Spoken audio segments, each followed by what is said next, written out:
అపోస్తులైన పౌలు గారు ఫిలిప్పీయులకు రాసిన పత్రిక 1:3-6 మొదటి దినము నుండి ఇది వరకు సువార్త విషయంలో మీరు నాతో పాలువారయుండుట చూచి మీలో ఈ సత్క్రియను ఆరంభించిన వాడు యేసుక్రీస్తు దినము వరకు దానిని కొనసాగించునని రూఢిగా నమ్ముచున్నాను.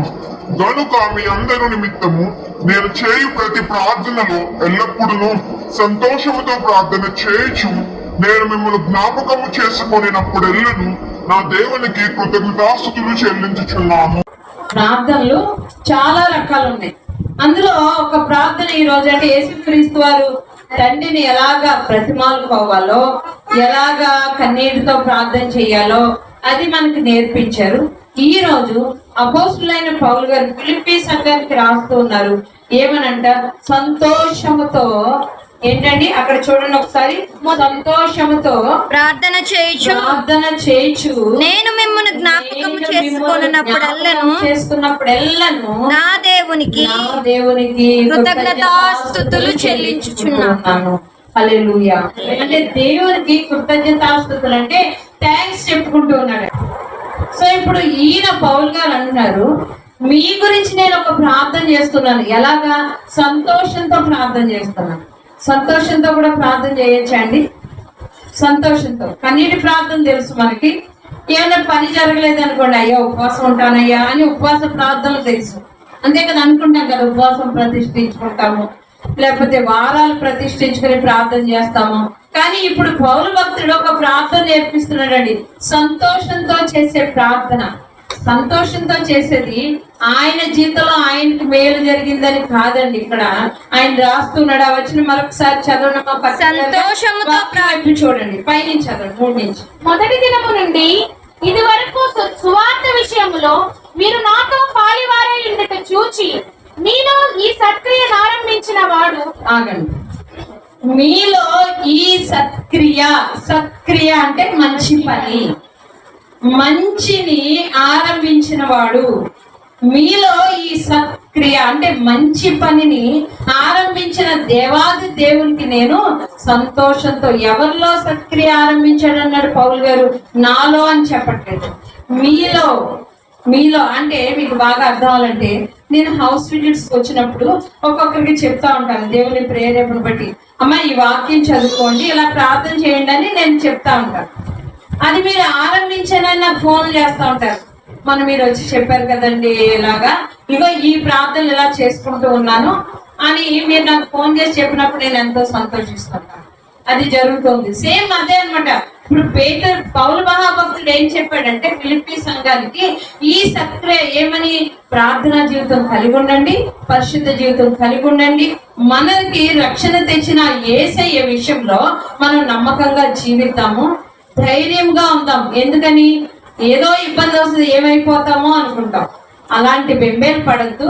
ధైర్యముతో మీరు ప్రభుని ఆరాధించడం మొదలు పెడితే సమస్తాన్ని సాధ్యం చేసే దేవదేవుని నామంలో విజయం పొందుతారు. కాబట్టి మీరు ప్రార్థన అలవాటు చేసుకోండి. దేనికోసం ప్రార్థన? ఒక్కదానికోసమేనా? ఆహారం కోసమేనా? ప్రతి దానికోసం ప్రార్థన అవసరమేనా? ప్రతి విషయం కూడా ప్రార్థన అవసరమై ఉన్నది. అవునంటారా కాదంటారా? చిన్న విషయంలో కూడా ప్రార్థన అవసరమే. ప్రతి చిన్న విషయంలో కూడా. మరి ప్రార్థనని ఆరంభించాలంట. మనం ఏం చేస్తాం? ఏదైనా పని, ఏదైనా ఊరెళ్తే ప్రార్థన చేసుకుంటాం, వచ్చినప్పుడు ప్రార్థన చేయడం మర్చిపోతాం. మీకు చాలా సార్లు చెప్పాను, నాన్నగారు వచ్చిన తర్వాత ముందు ఆయన కాళ్ళు చేతులు కడుక్కుని బైబిల్ తీసి బైబిల్ వాక్యం చదువుకుని ప్రార్థన చేసుకుని అప్పుడు అమ్మ ఈ లోపలికి వచ్చి అక్కడ మంచినీళ్ళు పెట్టినా సరే ఆయన తీసుకునేవారు కాదు, మా వైపు చూసేవారు కాదు, మాతో మాట్లాడేవారు కాదు. దేవుని పని చేసేటప్పుడు అంత నిబద్ధతతో ఉండాలి. దేవుని పని చేసేటప్పుడు అంత మనల్ని మనం రిజెక్ట్ చేసుకోవాలి. అసలు ఏమైనా సరే మాతో మాట్లాడేవారు కాదు. ఆ వాక్యం చదవడం, రీడింగ్ అవ్వాలి, ప్రేయర్. అక్కడ నుంచినే ఆయన అలా గదిలోకి రాగానే ప్రార్థన చేసుకుని అప్పుడు ఆ మంచినీళ్ళు పుచ్చుకుని తాగేవారు. ప్రార్థన ప్రతి విషయానికి అవసరమైనది. ప్రార్థన ప్రతి విషయానికి అవసరమై ఉన్నది. ఇప్పుడు ఈయన మనకి నేర్పిస్తున్నారు. సంతోషంతో ప్రార్థన చేస్తూ ఉన్నాను మీ గురించి. ఎందుకని? మీలో ఒక మంచి క్రియ ఆరంభమైంది. దేవుని మీద ఆధారపడటం నేర్చుకున్నారు, దేవుణ్ణి స్తుతించడం మొదలు పెట్టారు, మీ కష్టాల్లో మీరు పక్కకు వెళ్ళిపోలేదు, ఇంకా దేవుని గట్టిగా పట్టుకున్నారు. ఈ మంచి క్రియ మీ జీవితంలో జరిగింది కాబట్టి నేను సంతోషంతో దేవునికి స్తోత్రాలు చెల్లిస్తూ ఉన్నాను అంటారు. అంటే ఇప్పుడు ఏమర్థమవుతుంది? ఎదుటి వారి జీవితంలో మంచి జరిగినప్పుడు మనం సంతోషంతో దేవునికి ఏం చేయాలంటండి?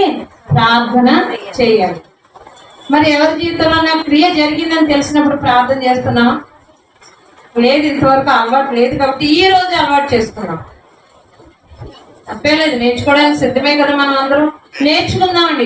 ఎవరి జీవితంలో ఒక మంచి జరిగిందని నీకు తెలిసిన తర్వాత నీవు ప్రభు దగ్గరికి వెళ్ళి వాళ్ళకి ఏం చెప్పక్కర్లేదు, నువ్వు వెళ్ళి ప్రభు వారి జీవితంలో ఎంత గొప్ప కార్యం చేసావు, వందనాలయ్యా, గొప్ప దేవుడు అయ్యా అని సంతోషంతో ఆయన నామాన్ని ప్రార్థన చేయడం మొదలు పెట్టారు.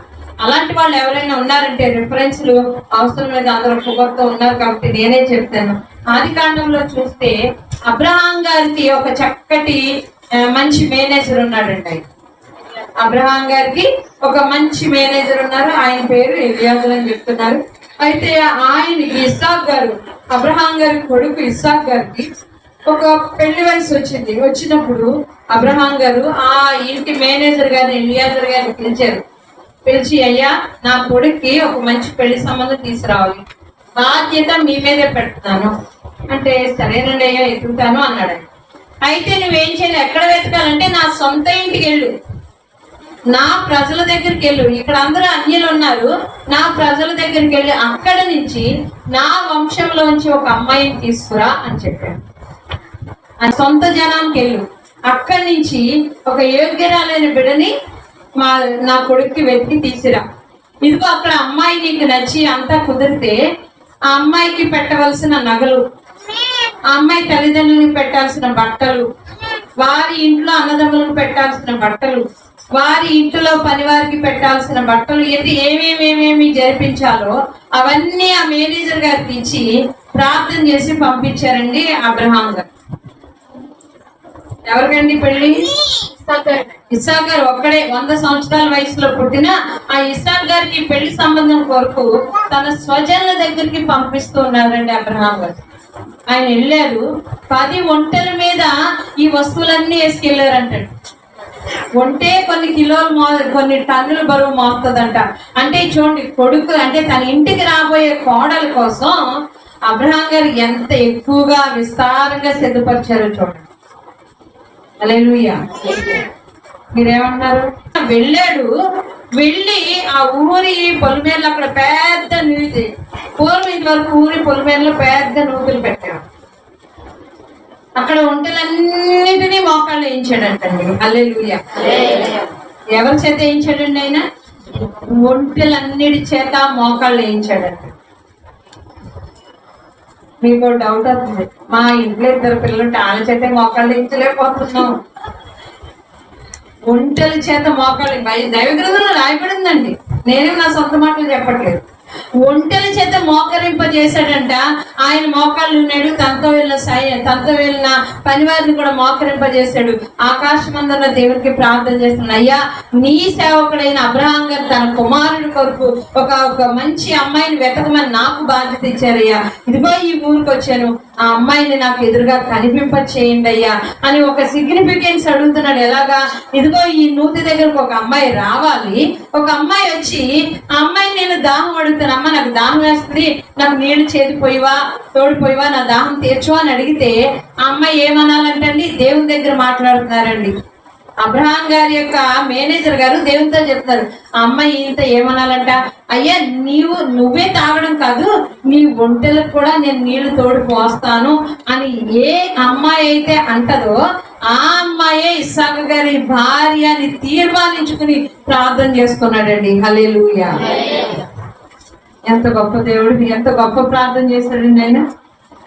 ఒంటెలను కూడా మోకరింపజేసి ప్రార్థన చేస్తున్నాడు, అయ్యా ఈ నూతి దగ్గరికి ఏ అమ్మాయి అయితే వస్తుందో ఆ అమ్మాయి నేను అడుగుతాను, నాకు మంచిలో అవుతే కొంచెం దాహానికి పోయమ్మంటే, అయ్యా మీతో పాటు మీ ఒంటెలకు కూడా పోస్తానని చెప్పే అమ్మాయినే అని అంటే అలా చాలా మంది వచ్చి ఉంటారు.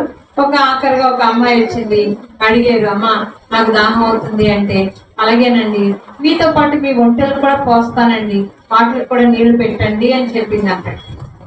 ఇప్పుడు ఎలియాజర్ గారికి ఎంత సంతోషం అయిపోయింది, అయిపో దేవా ఈ అమ్మాయిని మీ సేవకుల కుటుంబానికి ఏర్పాటు చేసిన ఒక కుమార్తె అని చెప్పి అక్కడ దేవుని స్తుతించడం మొదలు పెట్టాడండి. హల్లెలూయా. సంతోషంతో ప్రార్థన చేస్తూ ఉన్నాడు ఆయన. ఎవరి కొరకు? ఆయన జీవితంలో జరిగిందండి మేలు లేదు, ఆయన పని చేసే ఆ ఓనర్ గారి అబ్బాయికి జరిగింది మేలు. తన ఓనర్ గారికి జరిగిన మేలు నిమిత్తం ఈయన ఏమని ప్రార్థన చేస్తున్నాడండి? దేవాది దేవుడికి సంతోషంతో ప్రార్థన చేస్తూ ఉన్నాడు. క్రైస్తవులమైన మనము స్వార్థపూరితమైన ప్రార్థన చేయకూడదు అనడానికి దేవుడికి కొత్తగా ఈ ప్రార్థన నేర్పిస్తున్నాడు. ప్రార్థన చేయాలి. ఎందుకని? పక్క వారు బాగుపడ్డారు, మన అన్నదమ్ములు బాగుపడ్డారు, అక్క చెల్లెలు బాగుపడ్డారు, మన తోటి వారు బాగుపడ్డారు, మన సంఘస్థులు బాగుపడ్డారు. ఇప్పుడు మనం ఏం చేయాలి? వారి నిమిత్తం సంతోషించి దేవుడి సన్నిధిలో ప్రార్థన చేయమని చెప్తున్నాడు. సంతోషిద్దామండి. సంతోషిస్తూ ఎవరికైనా మేలు జరిగితే సంతోషిద్దాం, దేవుని గొప్పగా స్తుతిద్దాం. ఆ మనసు దేవునికి కావాలంటున్నాడండి. హల్లెలూయా, హల్లెలూయా. ఇలా దైవ గ్రంథంలో చూస్తే చాలా మంది ఉన్నారు. ఎస్తేర్ గారు ఉన్నారండి. ఎస్తేర్ గారు ఉన్నారు, వారి బాబాయ్ గారు మర్దకయ్య గారు ఉన్నారు. ఎస్తేర్ గారు రాణి అయిపోయింది, ఆవిడ సేఫ్. రాణి గారి చిన్నాన్నగా మర్దకయ్య గారు కూడా సేఫ్. దేవుని ప్రజలు మాత్రం ఆ రాజుగారు ఏం చేయాలనుకున్నారు? చంపించాలనుకున్నారు. ఆ రాజుగారు కాదు, వేరే వాళ్ళు ప్లాన్ చేసి రాజుగారి చేత చంపించాలనుకున్నారు. ఇప్పుడు ఈ చంపే ప్రక్రియలో ఎస్తేర్ గారు మర్దకయ్య గారు సేఫా కాదండి? సేఫే. వారు ఏమి ఎవరికి తెలియదు, రాజుగారి బిడ్డలు కాబట్టి వారిని ఎవరు ముట్టుకోరు. కానీ వీరికి అసలు వీరి జనాంగం ఇబ్బంది పడుతున్నారు, మరణానికి వెళ్తున్నారు. ఇప్పుడు వీళ్ళిద్దరు ఏం చేసుకున్నారండి? ఉపవాసం ప్రకటించుకున్నారంటే వాళ్ళున్న సేఫ్ జోన్ లోంచి ఎక్కడికి వచ్చారు? పులి నోట్లోకి వచ్చినట్టే.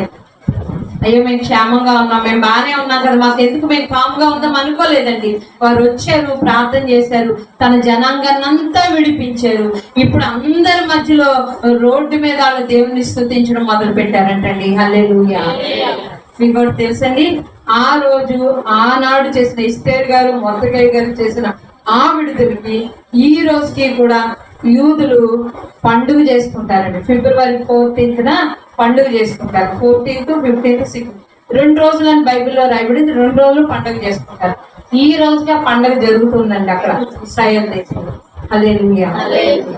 మనం మన కోసమే కాదండి, మన పక్క వారి కోసం, మన ఇంట్లో వారి కోసం, మన బంధువుల కోసం, మన స్నేహితుల కోసం, మన అన్నదమ్ముల కోసం వారు బాగుపడితే ఎవరికి చెల్లించాలంటండి? కృతజ్ఞతాస్తుతులు దేవునికి మన స్తుతులు చెల్లించాలంటండి. అది వారి దగ్గర అమ్మ నీ కోసం ప్రార్థన చేయని చెప్పకపోయినా పర్వాలేదు, కానీ నీ మంచితనాన్ని, నీ ప్రార్థనా జీవితాన్ని ఎవరు చూస్తారండి?